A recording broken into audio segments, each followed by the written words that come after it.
દેશમાં લોકસભાની ચૂંટણીઓ ચાલી રહી છે ને ચૂંટણીના માહોલ વચ્ચે અગાઉના 6 તબક્કાઓ શાંતિથી પૂરા થયા અને હવે આગળ 1 જૂને 7મો તબક્કો શરૂ થશે। પણ આવી પરિસ્થિતિ વચ્ચે પણ રાજકીય પક્ષો એકબીજા ઉપર આક્ષેપો કરતા થાકતા નથી।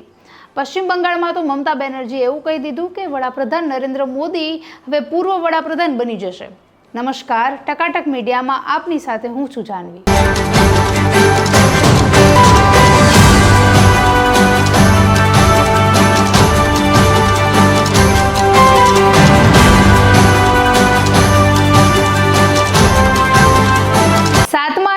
તબક્કામાં હવે પશ્ચિમ બંગાળની તમામ બેઠકો પર ચૂંટણી થવા જઈ રહી છે। ત્યારે તમામ 9 બેઠકો મોદી સરકાર જ જીતશે તેવો વડાપ્રધાન દાવો કરી રહ્યા છે। તો બીજી તરફ મમતા બેનર્જી કોલકાતામાં એક રેલીને સંબોધતી વખતે એવું બોલ્યા કે હવે નરેન્દ્ર મોદી તેઓ પૂર્વ વડાપ્રધાન બનવા જઈ રહ્યા છે। મતલબ બીજી બાજુ મમતા બેનર્જીને એવો ભરોસો છે કે આ વખતની પશ્ચિમ બંગાળની તમામ બેઠકો છે તેની સાથે જ આખા ભારતમાં તેઓ વધારે બેઠકો જીતવા માટે સક્ષમ છે। જ્યારે ચૂંટણી અંતિમ તબક્કા તરફ જઈ રહી છે ત્યારે બંને પક્ષો પણ બધા જ રાજકીય પક્ષો એકબીજા પર આક્ષેપો નાખવા માટે પણ પ્રબળ બનતા જઈ રહ્યા છે। કારણ કે બનતા તમામ પ્રયત્નોથી તેઓ પ્રજાને લલચાવવા માટેના જે પ્રયત્નો છે તે કરી રહ્યા છે। સાથે જ મમતા બેનર્જીએ એક રેલીને સંબોધતા એવું પણ કહ્યું કે વડાપ્રધાન તેવો દાવો કરે છે કે હું દિલ્હીથી બેઠા બેઠા આખા ચક્રવાતની પરિસ્થિતિ પર નજર રાખી રહ્યો છું। વડાપ્રધાને આટલી હદે જૂઠું બોલવું એ યોગ્ય નથી, કારણ કે બંધારણ કોઈ પણ વ્યક્તિને જૂઠું બોલવાની પરમિશન નથી આપતું। સાથે અત્યારે જે પ્રકારે રાજકીય દિશા દોરવાઈ રહી છે, જે ગેરમાર્ગે જઈ રહી છે, હું એક જ એટલે કે મમતા બેનર્જી એ તમામ લોકોને સાચી દિશામાં દોરવાનો પ્રયત્ન કરી રહી છું। ઉપરાંત એવું પણ જણાવ્યું કે વડાપ્રધાને છેલ્લા 10 વર્ષમાં ક્યારેય પણ કોઈ પણ મીડિયા પર્સન કે પત્રકારને ઇન્ટરવ્યૂ આપ્યા નથી, કારણ કે તેમના સવાલ અને જવાબ બંને અગાઉથી સ્ક્રિપ્ટેડ હોય છે। ત્યારે હું મમતા બેનર્જી એમને સરા જાહેર આમંત્રિત કરું છું કે મારા પ્રશ્નોના જવાબ આપે।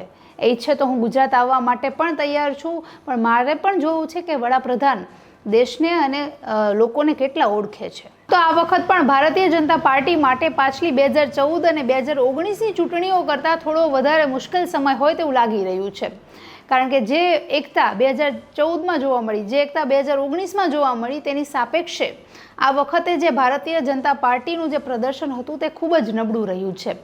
કારણ કે ગુજરાતની જ વાત કરીએ તો ગુજરાત મતલબ 26 લોકસભા બેઠક એ ભાજપનો ગઢ કહેવાય। ગુજરાતમાં 2014થી લઈ 2019 સુધી આ તમામ પાછલા 10 વર્ષોથી ભાજપ જ રાજ કરતું આવ્યું છે।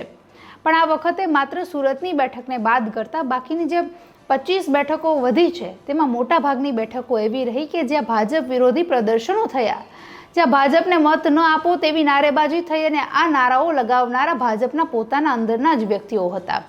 એટલે સામાન્ય રીતે હવે લોકોને પણ એવી ખબર પડી કે ભાજપનો જે આંતરિક જૂથવાદ છે, ભાજપમાં જે બીજા લોકો આવે છે, રાજ કરે છે, ટિકિટો મેળવે છે, મતલબ જે અસંતોષની જે ભાવના છે તે હવે એમના કાર્યકર્તાઓમાં પણ દેખાઈ રહી છે, જે કદાચ આ વખતની ચૂંટણી પર વિપરીત અસરો પાડે અને પરિણામ કદાચ ભાજપના હાથમાંથી સરકી જાય તેવું કદાચ જોવું પડે તો એમાં કોઈ નવાઈની વાત નહીં રહે।